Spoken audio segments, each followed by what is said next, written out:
वो जो हम एक फिर नेचुरल जो फील है, नेचुरल लुक है, वो कॉम्प्रोमाइज होगी या नहीं होगी? नहीं, यही मैं आपको बताना चाह रही थी कि इस ऑपरेशन में जो प्रोफाइलेक्टिक रिकंस्ट्रक्शन है, जिसमें आपने अपनी ब्रेस्ट सर्जन के साथ जाके, उनके पास जाके डिस्कशन करके अपनी ब्रेका जीन एनालिसिस कराना है, वेदर दे आर पॉजिटिव और नेगेटिव, कि आप वल्नरेबल तो नहीं है, क्या आपको फ्यूचर में डेवलप तो नहीं हो जाएगा if it turns out to be positive, then breast surgeons आपको प्लास्टिक सर्जन्स के पास रेफर कर देते हैं। वर्ल्ड वाइड ये एक एस्टैब्लिश्ड ट्रीटमेंट है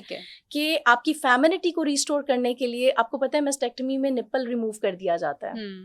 प्रोफाइलेक्टिक रिकंस्ट्रक्शन में निप्पल रिमूव नहीं करते। इमीडिएट रिकंस्ट्रक्शन के भी बहुत सारे ऐसे प्रोसीजर्स हैं जिसमें हम निप्पल स्पेयरिंग मेस्टेक्टमीज करके इमीडिएट रिकंस्ट्रक्शन करते हैं, बट प्रोफाइलेक्टिक रिकंस्ट्रक्शन में हम ब्रेस्ट की मेस्टेक्टमी कर देते हैं, निप्पल को रिस्टोर रखते हुए साथ में रिकंस्ट्रक्शन करते हैं। उसके डिफरेंट तरीके कार है, नो डाउट। कुछ लोगों में हमें पहले मेस्टोपेक्सी करनी पड़ती है कि उनकी जो टॉटिक सैगीनेस है, डेफिनेटली ग्रेविटेटिंग ब्रेस्ट है, सैगी ब्रेस्ट है, उसको हमने रिस्टोर करना है एक नॉर्मल निपल पोजीशन पे, क्योंकि हमें रिकंस्ट्रक्ट करना है उसको। ठीक है। उसके बाद after 6 months we have to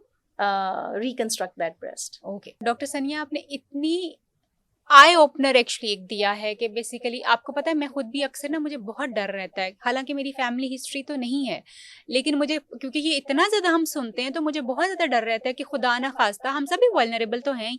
कि मुझे ब्रेस्ट कैंसर जो है ना वो ना हो, या मैं कहीं हो तो नहीं जा रही। और जैसे आपने बताया कि एग्जामिनेशन जो है, आई ट्राई कि मैं हर महीने जो अपना एग्जामिनेशन उसी तरह से करूँ, उसको अपनी ब्रेस्ट को जो उसको पैल्पेबल, हाँ पैल्पेट करके उसको मैं देख लूँ कि कहीं कुछ चेंज तो नहीं आ रहा। और कई दफ़ा तो मैं अपने आउट ऑफ फियर में कई दफ़ा अपने अल्ट्रासाउंड करवाने भी चली जाती हूँ कि मैं सेटिस्फाई नहीं हो पा रही। हाँ, वो मैं जाती हूँ ज़रूर, लेकिन आपने मुझे ये जो भी न्यूज़ दी है ना कि मतलब प्रोफाइलेक्टिकली, यानी अगर खुदा न खास्ता डर भी है और इससे बचने के लिए भी आप ब्रेस्ट रिकंस्ट्रक्शन की तरफ जो है वो जा सकते हैं, जिसमें ऑफ कोर्स कुछ सर्टन आपके टेस्ट होते हैं, आप लोग एग्जामिनेशंस करते हैं, फिर उसके ऊपर आप देखते हैं कि चांसेस किस तरह के हैं, पॉजिटिविटी आती है, अगर टेस्ट पॉजिटिव हो जाते हैं, मतलब इशारा मिल जाता है कि जी हो सकता है, तो फिर आप उसको ब्रेस्ट रिकंस्ट्रक्शन की तरफ चले जाते हैं, जिससे ना सिर्फ ये होता है कि आपका खतरा खत्म हो जाता है, बल्कि आपकी जो निस्वानियत है उसको भी रिस्टोर उसी तरह से किया जा सकता है। इसी तरीके से वंडरफुल सैल्यूट है इसके ऊपर आप लोगों को, जो आप लोग इतना शानदार काम कर रहे हैं औरतों के लिए, क्योंकि दिस इज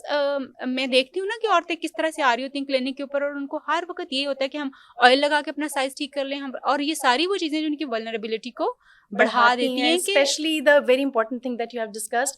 लड़कियां बच्चियां मेरे पास आती हैं फॉर ये ब्रेस्ट ऑगमेंटेशन के लिए, like they are so depressed, bully हो रही होती हैं या व्हाटएवर, वो खुद से कॉन्फिडेंट फील नहीं करती, हालांकि ब्रेस्ट बनी हुई होती है, कुदरत ने बना दी है। और तायरा, एक और बात मैं बहुत इंपॉर्टेंटली यहाँ मेंशन करना चाहूंगी कि अल्लाह ताला ने जिंदगी में बहुत सारे फेजेस रखे हैं। सेक्सुअली एक्टिव जब बच्चियां होती हैं, सेक्सुअल एक्टिविटी से भी size of the breast is increased, they have to wait for that, then pregnancy में breast का size बढ़ जाता है, lactation में बढ़ जाता है, and eventually वो sagging और वो सारी चीजें develop हो जाती हैं। तो प्लीज किसी किस्म की creams का मसाज ना करें। creams are all the estrogen creams, वो सारी vulnerability बढ़ा देती हैं breast cancer की तरफ। so इस आपके उस पे I would like to have a request with all the audience कि किसी किस्म की creams का मसाज ना करें। क्रीम्स जो आपको आप वैसे अपना ब्रेस्ट का रेगुलर मसाज करें, आप रेगुलर एग्जामिनेशन करें, regular massage keeps the blood circulation very well, वो लिम्फेटिक्स को बड़े अच्छे से सेटल्ड रखता है, दैट इज वेरी गुड। या इसमें मैं ये कहना चाहूंगी कि हम खुद भी औरतों को तांत्रिक मसाज सिखाते हैं ब्रेस्ट का, जिसमें उनकी ब्रेस्ट हेल्थ को बिल्कुल इसी तरह से जो फोकस किया जाता है कि वो एक तो सर्कुलेशन उनकी बेहतर है और ब्रेस्ट हेल्थ जो है उनकी इंप्रूव करे।